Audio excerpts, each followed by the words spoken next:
Les 3 runners ont été engagés pour tirer un câble pirate dans les sous-sols afin d'alimenter gratuitement en électricité Caligari-Keys. En s'enfonçant dans les souterrains, ils ont rencontré Francesca, une goule arrangeante, nettoyé une zone infestée de rats du diable et finissent enfin par arriver devant un générateur. Vous écoutez Jeux d'ombre, le podcast de parties de jeux de rôle dans l'univers Shadowrun, produit par Ombre Portée 2.0. Au moment où vous arrivez, vous recevez, enfin on va dire que ce sera en l'occurrence Gentle, tu reçois une communication de Crystal Kint. Alors c'est un peu dur parce que il y a beaucoup de bruit, donc ça, il y a beaucoup l'échange de messages est long. Mais Crystal Kint vous demande est-ce que vous êtes arrivé à destination, avez-vous atteint la zone, y a-t-il bien un transformateur? Je réponds par l'affirmative à toutes ces questions. Oui, nous sommes sur zone, nous avons un transformateur. Pourquoi une telle inquiétude ? Changement de plan, le transformateur n'est pas une bonne option. Câblé plutôt pour atteindre le système de régulation. Et vous en tirerez beaucoup moins de puissance. Pas grave, c'est mieux ainsi. Le quartier est d'accord. C'est beaucoup trop tôt pour l'autre. C'est beaucoup trop tôt vis-à-vis de quoi ? Toujours un peu. Alors, Crystal King, c'est toujours compliqué quand elle parle. Hein. J'essaie de le roleplayer, mais c'est pas simple. Donc elle est pas très cohérente, mais elle insiste sur le fait de dire non, mais c'est mieux comme ça. Câblez-vous sur les systèmes d'évacuation d'eau. Le transformateur, c'est bien qu'il soit là, mais pas pour l'instant. Tu louches, tu meurs. Foreshadowing. Oui, donc je partage ces infos avec mes collègues afin qu'ils partagent mon désarroi.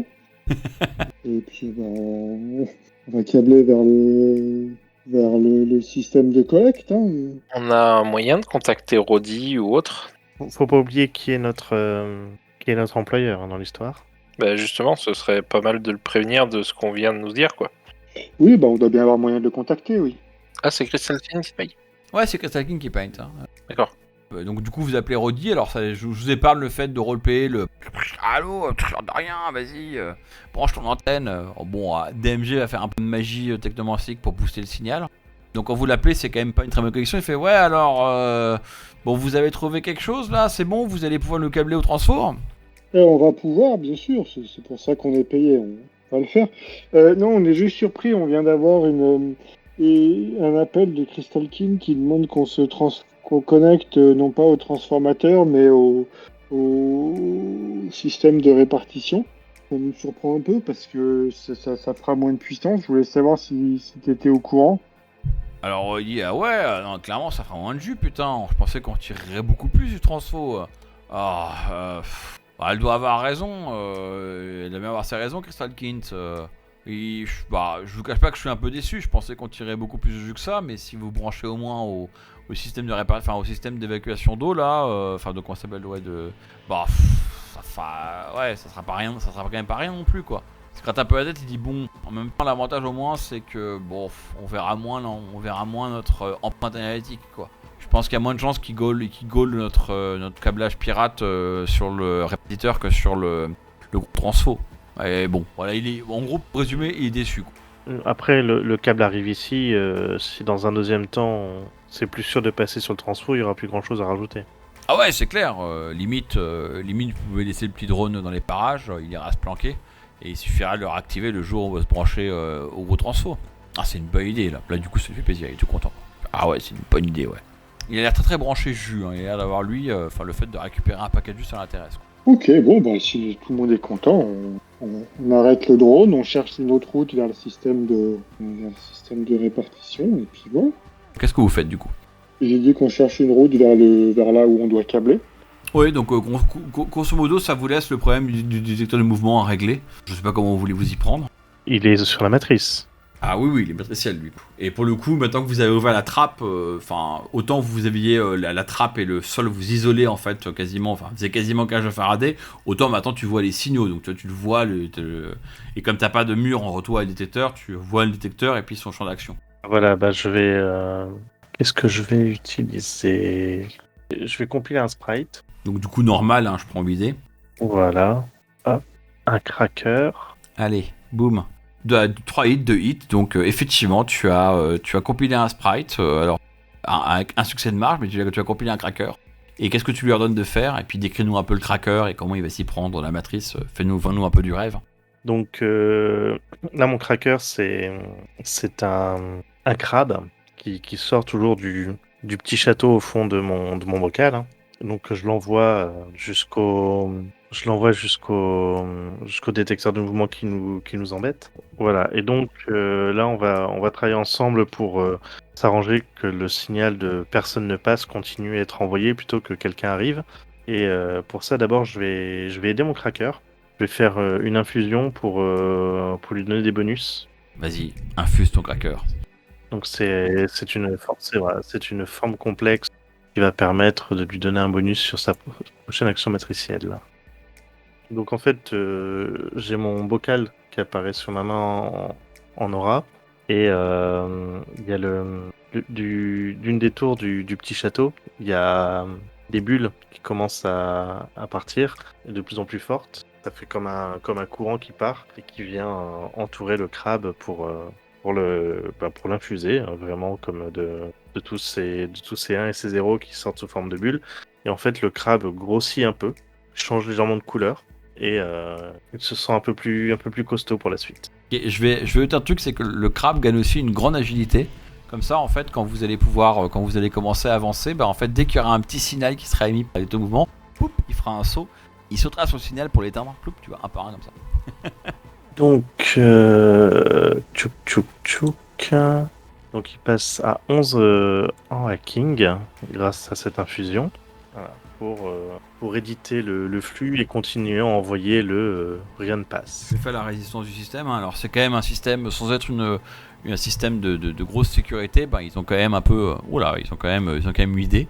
Ça se passe plutôt bien en fait. Un peu avec un peu de chose près quoi. Mais le petit crabe va commencer à étouffer les siens. Et au fur et à mesure que vos personnages descendent le long de l'échelle pour atteindre l'esplanade, en fait, et que vous rentrez, donc là il faut imaginer que vous avez grâce à la DMG, vous avez la vision en réalité augmentée qui montre en fait la zone couverte par la grille de détection.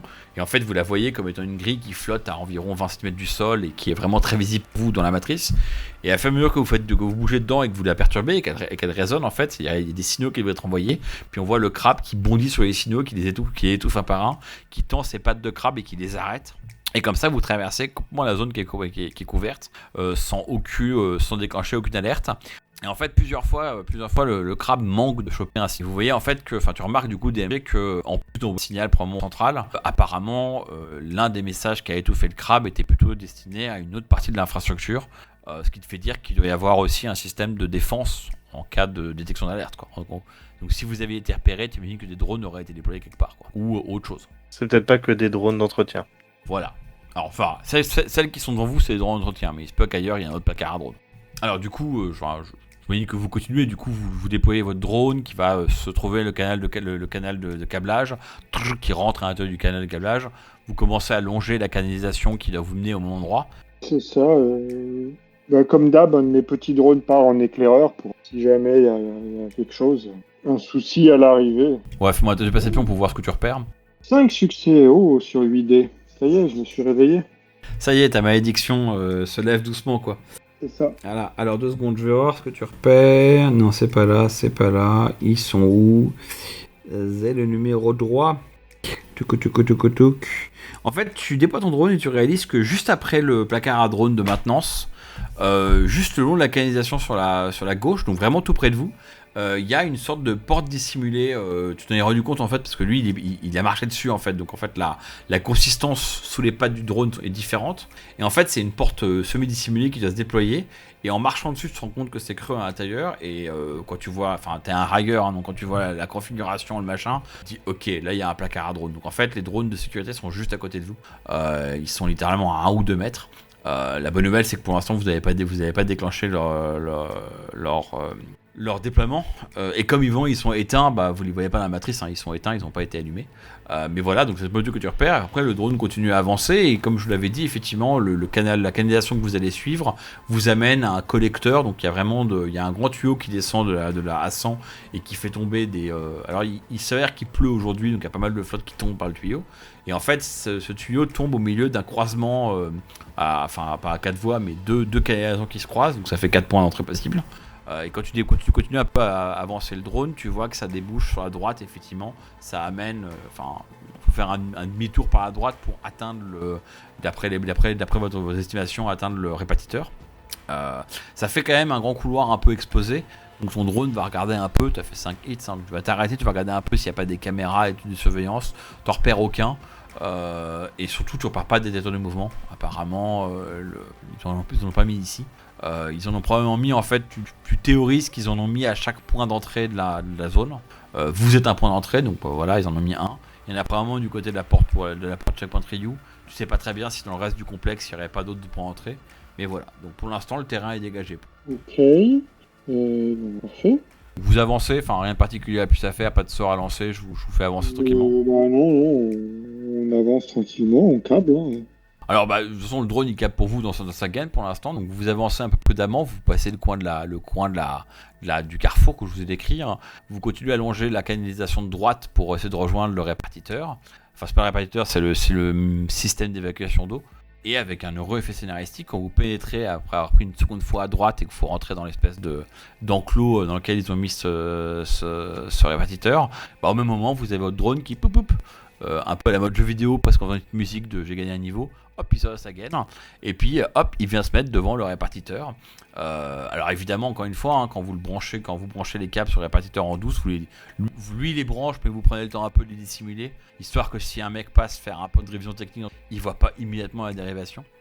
Par contre, du coup, vous avez en réalité augmentée, vous avez les informations qui arrivent de combien de jus en fait vos câbles arrivent à tirer, et par rapport à ce qui était prévu au début, c'est un peu décevant.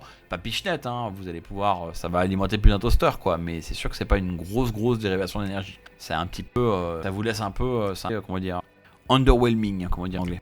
Ouais, il n'y a pas d'autres trucs dans la zone où on pourrait se brancher là pour tirer sur plusieurs endroits. Pas dans les médias et pas dans ce que vous avez repéré. En fait, grosso modo, hein, le transfo, c'est la grosse truc d'énergie qui génère à mort. Après, le transfo, il y a une ligne qui part au transfo pour atteindre le système d'évacuation d'eau. Et après, il y a du petit courant pour alimenter les drones et le machin, mais après, c'est plus rien du tout, quoi. En fait, la source est vraiment au niveau du transfo. Et voilà, vous êtes en amont de la source. Donc. Bon, le boulot est fait. Le boulot est fait, effectivement, vous pouvez commencer doucement à replier vos affaires. Alors, tout s'étant plutôt bien déroulé jusqu'à maintenant, vos instincts de runner se mettent un peu en mode ultra parano à base de ok, maintenant il va me tomber un truc sur la gueule, c'est clair. Mais effectivement, vous vous repliez doucement en faisant attention de ne pas déclencher de nouveau le détecteur de mouvement ou autre chose. Là encore, quand vous revenez vers l'esplanade d'accueil, en fait, vous voyez que le crabe est toujours là, hein, ton crabe est toujours en train de bosser, hein, écraser les signaux un par un. Donc vous pouvez retraverser. Alors vous laissez, comme convenu, vous abandonnez le drone dans une des gaines. Enfin, il va se cacher dans une gaine et se mettre en veille. De toute façon, lui, il peut se nourrir sur les. Et vous commencez à remonter l'échelle pour quitter les. Pareil, hein, vous avez un peu ce moment là, on remonte l'échelle, on va nous tomber dessus. Non, vous remontez l'échelle, vous fermez la porte, et vous fermez la clé maglock, enfin la clé magnétique que vous avez hackée pour rentrer. Puis apparemment, tout s'est bien déroulé. Hein, vous êtes de retour chez les ghouls. Ça vous semble relativement, comment dire, anticlimatique, comme on dirait en anglais, mais apparemment, c'est une run qui s'est bien déroulée, quoi. Magnifique. Ça existe des runs qui se déroulent bien ? Apparemment, vous venez d'en vivre une, donc ça vous laisse tout bizarre. Vous avez tiré sur personne et tout, c'est pas normal. Alors, Si, sur les rats quand même. Il y a quelques rats du diable qui l'ont senti passer quand même. Oui, c'est vrai qu'il y a quelques rats du diable qui ont subi de la violence. Ouais. Va falloir aller discuter un petit peu avec Odessa, ouais. Donc du coup, vous quittez, vous remontez, vous traversez les ghouls qui sont très contents de vous recroiser. Apparemment, les ghouls de théâtre, on va les appeler comme ça, sont en train de préparer un récital tellement qu'elles sont contentes de l'ouverture de communication avec le Caligari Kids. Alors bon, la bonne nouvelle, c'est que les ghouls vont vous trouver un autre chemin pour remonter. Vous n'allez pas vous taper l'espèce de descente un peu morbide. Ça vous évitera de vous saloper dans tous les sens. Et donc, quasiment 4 heures après être rentré dans les égouts, dans tout souterrain, vous émergez à nouveau dans le Caligari Kids. À l'entrée du Caligari Kid, je sais pas si vous vous en rappelez, vous avez un petit diner où vous n'êtes pas encore allé pour l'instant, et comme tu cherches Odessa, bah en fait en posant quelques questions, on va te dire qu'elle est effectivement au diner. Donc il faut vraiment imaginer un diner à l'américaine, hein, avec les faux fauteuils en cuir des années 50, sauf que bon, bah voilà, c'est un quartier alternatif, donc ce diner il a été fait il y a 25 ans, et il n'a pas été refait à neuf depuis, hein, donc il est vieillissant quoi. Et donc Odessa est là. Et donc Odessa, elle est assise dans un des booths avec à une table. En aucun cas, on va dire que vous avez fait ça en milieu de journée, donc quand vous émergez, c'est l'heure du dîner quoi. Elle est en train de manger une spécialité béninoise qui n'a vraiment aucun intérêt. Elle est en train de manger une currywurst, hein, donc une saucisse au curry avec des frites. Voilà, donc c'est du ketchup avec du cul. Et donc quand tu arrives, elle te voit arriver en mangeant des pommes, et puis elle te fait des frites, elle te fait un petit coucou de la tête. Elle voit bien que tu veux lui parler, donc elle t'attend de voir ce que tu veux lui raconter quoi. J'en profite pour me prendre un truc en passant, soit commander, soit le prendre, selon comment ça se passe. Bon, salut Odessa. On vient de faire un petit tour dans les égouts là. Tu dois être au courant pour tirer quelques câbles. Ah oui, Roddy m'a parlé de ça. Il était tout fou effectivement, ouais. Ça a passé ?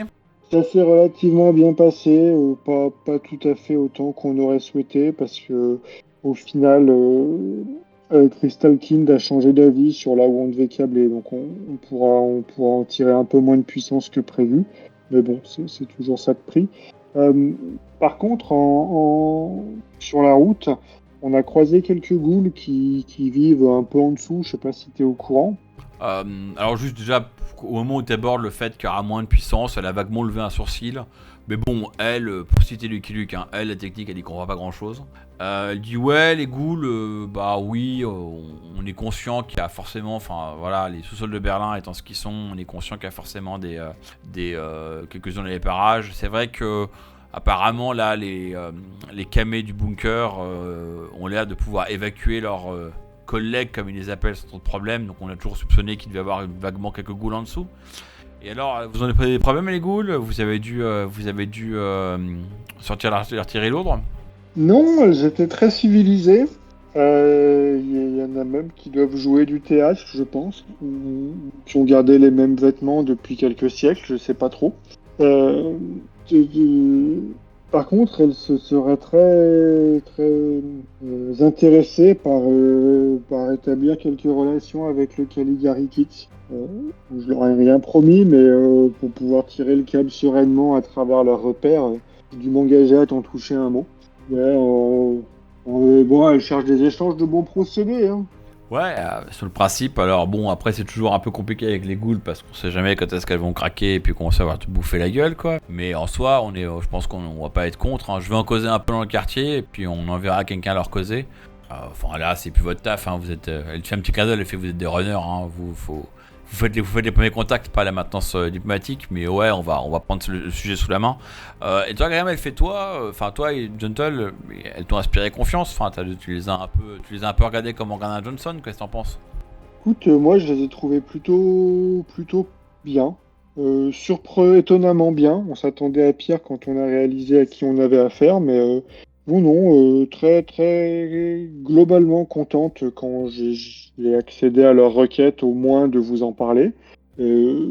Relativement consciente de ce qu'elles sont et elles mangent du cochon aussi, tu vois, c'est déjà un signe que elles essayent de faire les choses le moins mal possible. Ouais, bah, c'est plutôt positif, effectivement. Enfin. Je sais pas si Weasel et DMG sont avec moi, si c'est le cas, je me tourne vers eux pour avoir un peu leur avis aussi. Bah moi, comme j'ai probablement discuté avec toutes les ghouls aussi dans le quartier, je laisse. Je pense qu'elles m'ont fait plutôt une bonne impression, donc voilà. Je confirme d'un hochement de tête, disant que de toute façon, c'est pas parce que elles sont une maladie qu'il faut les transformer en démons, quoi. Que elles ont le droit de vivre et puis que ça peut toujours être utile, quoi. Odessa acquiesce, elle semble être un peu d'accord avec le point de vue de Weasel. Elle dit juste que je suis d'accord avec toi, mais bon, pragmatiquement, le fait est quand même que ça reste dangereux de faire affaire avec des ghouls, mais bon, puisqu'elles ont l'air raisonnables et qu'elles sont installées depuis longtemps, on va faire acte de bonne amitié. Qui plus est, c'est pas forcément plus mal pour nous si elles peuvent surveiller un peu notre infrastructure. Si le câblage que vous avez fait, il est sous leur contrôle, c'est mieux que s'il explosait à tout n'importe quoi. Techniquement, hein, si c'est dangereux de faire affaire avec des ghouls, ça peut être encore plus dangereux de faire affaire avec des runners, et notamment ceux qui maîtrisent la magie. Elle sourit. Elle sourit. Oui, puis, Vas-y, Nico. non, je voulais dire que ça peut aussi être dangereux de ne pas faire affaire avec des ghouls qui y souhaiteraient. Effectivement, alors là, elle te rejoint. Par contre, quand Weasel a fait son commentaire sur le fait de faire affaire avec des runners et des magiciens, en fait, elle a acquiescé, quoi. Enfin, tu vois, elle dit ouais, t'es aussi une forme de danger, en fait. Enfin, tu vois, tu t'es un peu senti genre, ah ouais, d'accord. Elle se tourne vers DMG qui a pas dit grand chose. Elle dit, et toi, qu'est-ce que t'en as pensé de tout ça? Je sais pas si on peut dire qu'elles sont véganes parce qu'elles mangent de temps en temps du porc plutôt que de la chair méta-humaine, mais elles ne sont pas jetées sur nous. Elles avaient plutôt l'air de préparer un récital parce qu'elles allaient pouvoir parler avec des gens, en fait. Elles ont pas l'air d'être proches de devenir sauvages. Après, je fréquente pas souvent des ghouls sauvages non plus, mais en effet, vaut mieux avoir un dialogue ouvert et pouvoir détecter les alertes plutôt que le jour où ça va pas bien, elle vous tombe dessus. Ouais. Alors, quand tu parles quand tu réponds sur le fait de fréquenter des ghouls sauvages, je dis généralement quand tu fréquentes une ghoul sauvage, c'est bref, tu la butes ou sinon elle te bouffe, mais bon. Et elle dit ça pour lier le geste à la parole, elle dit ça en prenant son flingue et dans son holster, qu'elle va vaguement un peu, tu sais, elle va un peu enlever le chargeur, vérifier les balles et le remettre dans son holster à base de ouais, généralement c'est une rencontre unique, quoi. Non, ben vous avez l'air unanime, donc ça me pose aucun problème. Et puis je vous remercie encore. Bon là, apparemment, c'était payé par Crystalkin, donc pour une fois au moins, ça sera pas c'est pas juste une œuvre caritative. Mais merci en tout cas d'avoir aidé à tirer un câble. Ça va quand même faciliter la vie dans le quartier, parce que quand même dans le kit, on consomme. Hein. Pour un quartier alternatif, on a pas mal d'appareillages électroniques.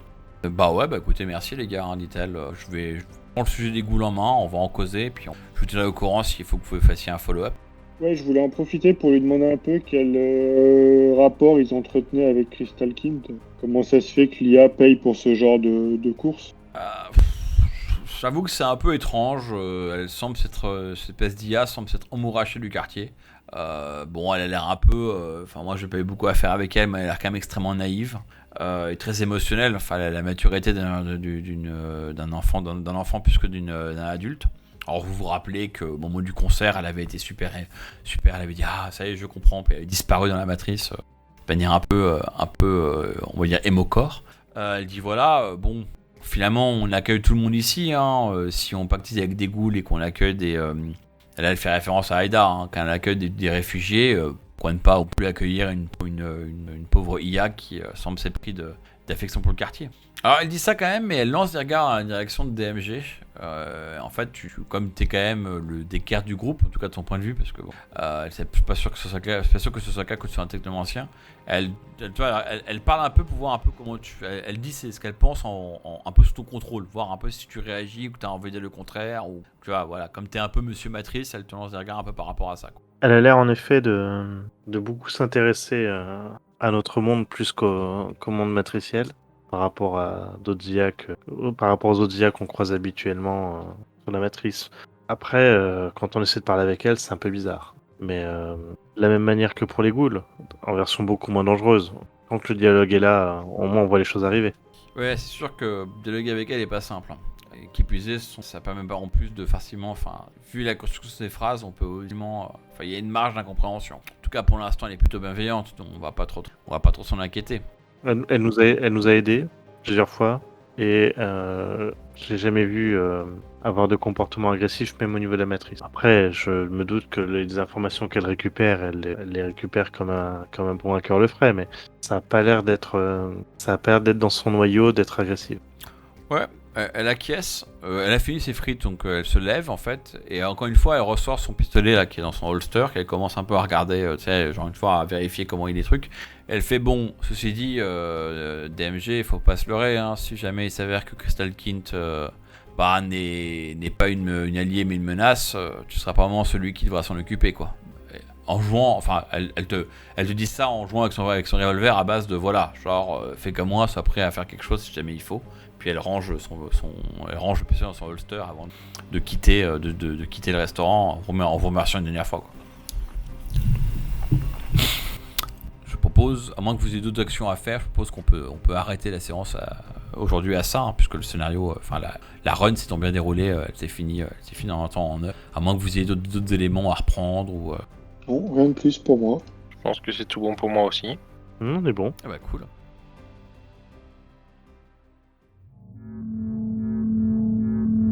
Vous avez écouté Jeux d'ombre, un podcast produit par Ombre Portée 2.0. Retrouvez-nous sur shadowrun-jdr.fr. À bientôt, les chumeurs.